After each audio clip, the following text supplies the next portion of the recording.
pada baginda Rasulullah Shallallahu Alaihi Wasallam, dan begitu juga kepada Sohibul Musibah senantiasa mendapatkan ridho dari Allah Subhanahu Wa Taala atas musibah ini, sehingga menggantinya dengan pahala yang berlipat ganda, dan semoga pula diberikan panjang umur dengan badan sehat walafiat lahir dan batinnya. Bila mana ada yang sakit disembuhkan oleh Allah Subhanahu Wa Taala, sembuh seperti sedia kala, dan juga Allah memberikan keluasan hatinya untuk menerima musibah ini, dan Allah memberikan keberkahan di dunia dan di akhirat kala. Amin Allahumma amin.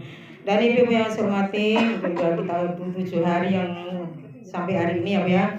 Mudah-mudahan di setiap pertemuan kita ini, di dalam kita mendoakan orang yang meninggal dunia, baik yang itu yang baru meninggal maupun yang udah lama meninggal dunia, kita selalu ingat bahwa kita nantinya akan diambil oleh Allah Subhanahu Wa Taala, akan mengalami seperti mereka.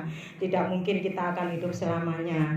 Jadi bila mana kita ini selalu ingat bahwa kita akan mati, itu ada orang-orang yang beruntung, orang yang cerdik, karena dengan kita ingat akan mati, kita persiapkan diri kita. Kita persiapkan, Bu.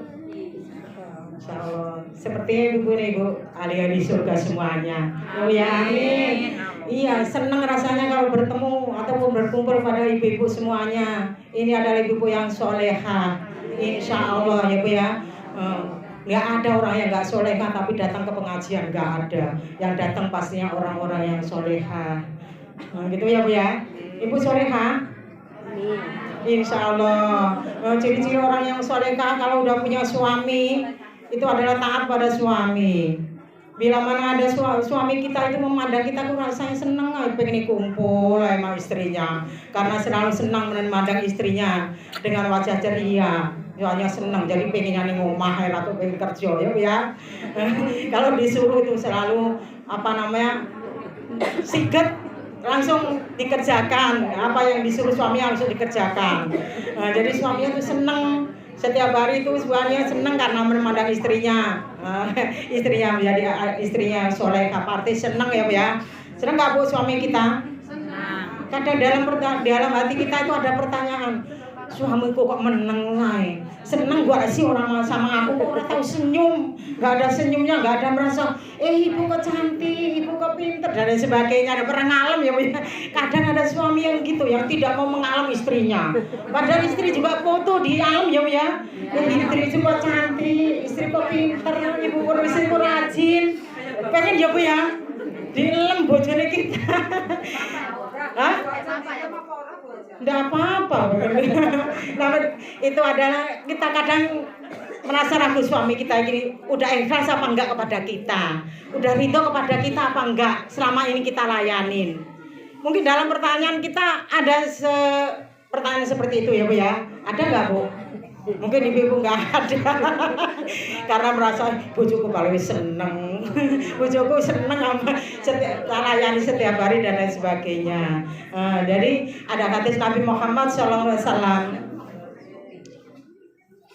seorang wanita soleha lebih baik daripada 1000 laki-laki yang tidak soleh. Dan selama 7 hari setia melayani suaminya. 7 hari Bu, tidak setahun-tahun, tidak bertahun-tahun. 7 hari melayani suaminya, tidak ada grundel, tidak ada ngomel, tidak ada merasa nyesel dan lain sebagainya. Pokoknya rasa senang melayani suami dengan setia selama 7 hari. Maka ditutuplah pintu neraka. Pintu neraka ditutup oleh Allah Subhanahu Wa Taala dan dibuka pintu surga, 8 pintu surga untuk ibu-ibu sekalian. Jangan tersinggung ya ibu-ibu. Ini hadis Nabi, berdasarkan hadis Nabi, walaupun tidak komplit menyampaikan ya. Pokoknya 7 pintu neraka ditutup untuk orang-orang yang sholat, yang setia kepada suaminya selama 7 hari. Dan pintu surga dibuka oleh Allah Subhanahu Wa Taala untuk wanita yang soleha. Senang toh? 7 hari aja, kebar 7 hari tinggal lungo. Enggak ya Bu ya. 7 hari udah sudah bisa melaksanakan 7 hari, insya Allah kedepannya akan bisa melaksanakannya atau menjadi wanita yang solehah selama masih ada umur untuk bersama, ya Bu ya. Pasti kita akan mendapatkan surganya Allah Subhanahu Wa Taala.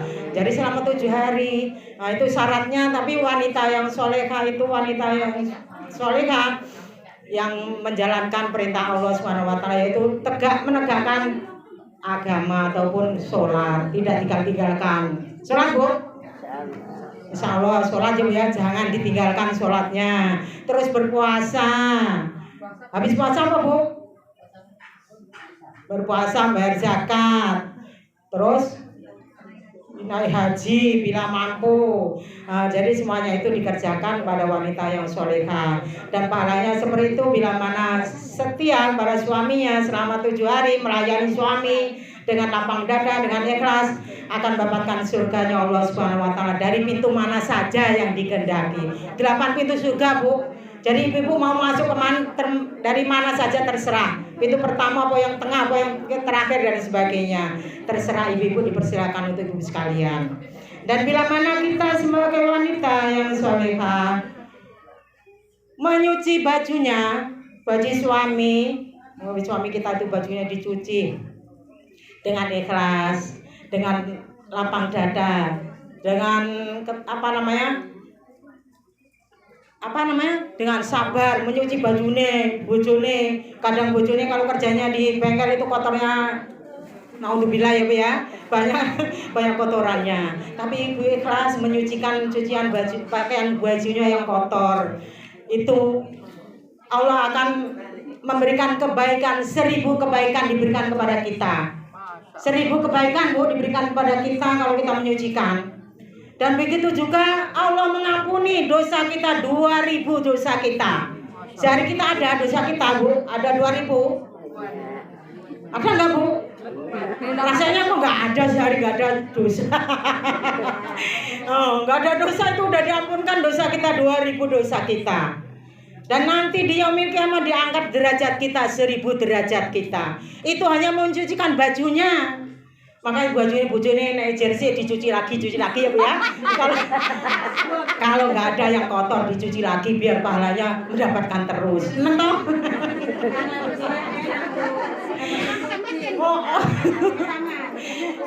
Pakai tangan, pakai mesin sama saja. Yang penting mencucikan bojone dengan ikhlas ya Bu ya. Ojo ngerundel, yang penting nggak boleh ngerundel nyuci bajunya bojone.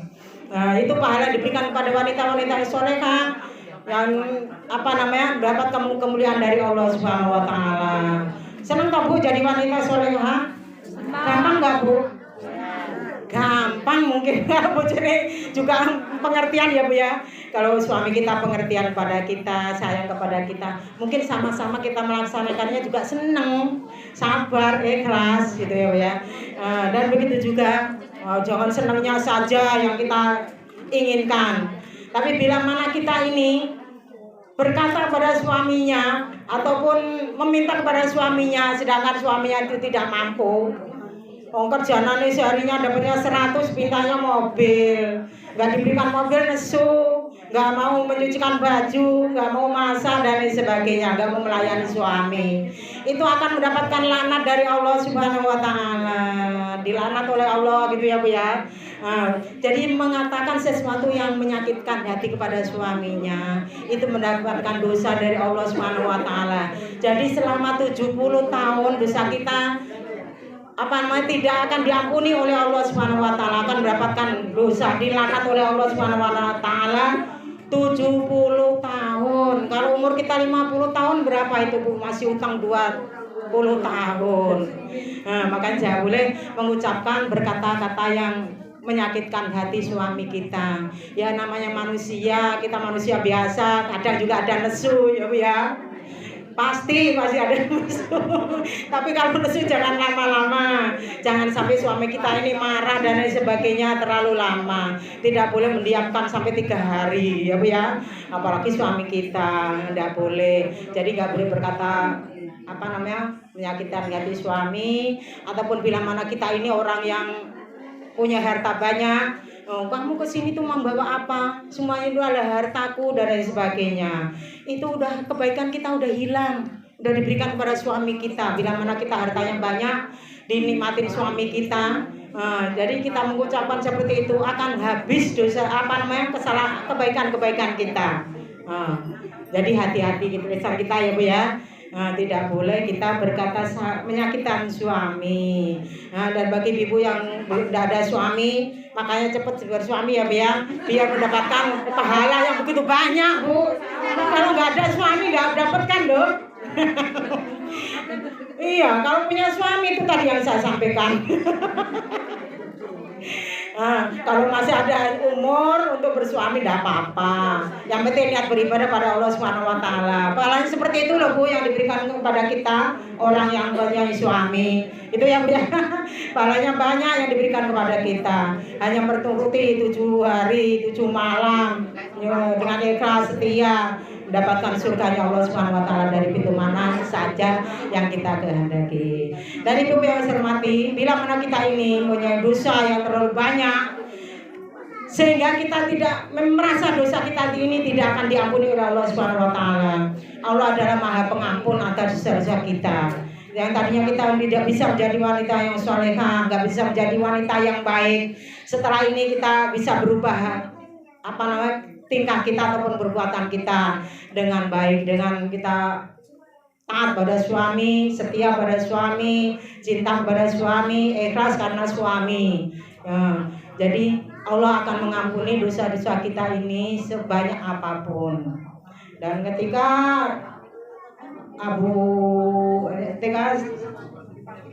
siapa Rasulullah SAW? Siapa Bu? Umar bin Khattab datang kepada Rasulullah SAW. Jadi beliau ini datang kepada Rasulullah SAW sambil menangis. Wahai Umar, kenapa kamu menangis? Lalu dijawab oleh Umar, wahai Rasulullah, aku menangis karena melihat seorang pemuda di depan pintu Rasulullah SAW. Dia menangis sampai menghiris hatiku. Jadi Rasulullah SAW lalu bersabda, wahai Umar, suruhlah pemuda tersebut masuk ke dalam rumah. Masuklah ke dalam sini. Lalu setelah itu disuruh masuk, datang kepada Rasulullah SAW. Mungkin ibu udah ada yang dengar ya Bu ya cerita ini. Tapi mungkin ada yang belum dengar, ini suatu cerita. Jadi lalu ditanyakan pada Rasulullah SAW, wahai pemuda, kenapa kamu menangis? Apa yang telah kamu lakukan? Apa yang telah kamu perbuat? Apakah kamu menyekutukan Tuhanmu dengan sekutu yang lain? Tidak wahai Rasulullah. Terus kenapa kamu menangis? Apakah kamu telah membunuh seseorang dengan tanpa hak? Tidak wahai Rasulullah, saya tidak membunuh orang. Wahai pemuda, seandainya dosamu ini sebesar 7 langit, 7 bumi, serta seperti gunung-gunung yang menjulang, Allah akan mengampuni dosa-dosamu, karena Allah adalah Maha Pengampun dan Maha Pengasih. Lalu dijawab oleh pemuda, wahai Rasulullah, dosaku lebih besar daripada 7 langit, 7 bumi, serta gunung-gunung yang menjulang. Dosaku lebih besar daripada itu. Wahai pemuda, apakah dosamu itu lebih besar daripada kursi Allah Subhanahu wa taala? Tidak wahai Rasulullah. Apakah dosamu itu lebih besar daripada arasy Allah Subhanahu wa taala? Tidak wahai Rasulullah. Lalu apa yang menyebabkan dirimu menangis? Lalu dijawab oleh pemuda itu. Masih diam aja, masih belum dijawab. Lalu Rasulullah SAW, wahai pemuda, sebesar apakah dosamu? Apakah lebih besar daripada ampunan Allah serta rahmatnya? Lalu dijawab oleh pemuda tersebut, wahai Rasulullah, ampunan Allah serta rahmatnya lebih agung daripada dosaku. Lalu Rasulullah SAW bertanya lagi, wahai pemuda, maka ceritakanlah apa dosamu, apakah kesalahanmu sehingga kamu menangis seperti itu sampai mengiris hati. Lalu dijawab pemuda tersebut, wahai Rasulullah, saya ini sebetulnya malu datang kepadamu wahai Rasulullah, karena dosaku adalah terlalu banyak, terlalu besar, sehingga aku malu kepadamu. Lalu ceritakanlah apa dosamu, wahai Rasulullah. Saya ini penggali kubur, dan selama penggali kubur ini selama 7 tahun aku tekuni, selama 7 tahun ini, sehingga ada seorang wanita ataupun pemuda Ansor yang meninggal dunia. Lalu saya kuburkan, dan setelah itu saya buka lagi kuburan itu. Lalu aku buka kafannya, dan setelah itu ada setan yang menggoda hatiku. Jadi pemuda tersebut setelah membuka kuburannya lagi, pemuda wanita tersebut mungkin awalnya sekarang itu Mbak Fatayat paling ya Mbak Fatayat yang meninggal dunia. Jadi dibuka bajunya, setelah itu hati yang tergoda, sehingga itu aku menggaulinya, wahai Rasulullah. Jadi digauli, setelah dibuka kafannya, ada setan yang melintas, akhirnya digaulinya, disetubuhinya. Dan setelah itu orang yang meninggal dunia tadi, Mbak tadi yang meninggal dunia langsung bangun. Wahai pemuda, kamu adalah pemuda yang laknat, kamu adalah orang yang pendosa. Kamu membiarkan aku telanjang nantinya di yaumil kiamah.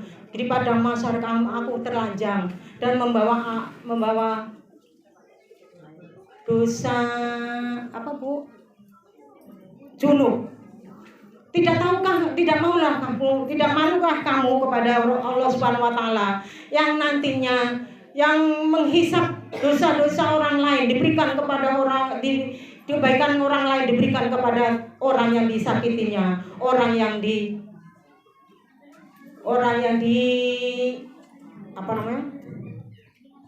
akan dikembalikan pada orang-orang yang tersakiti olehnya.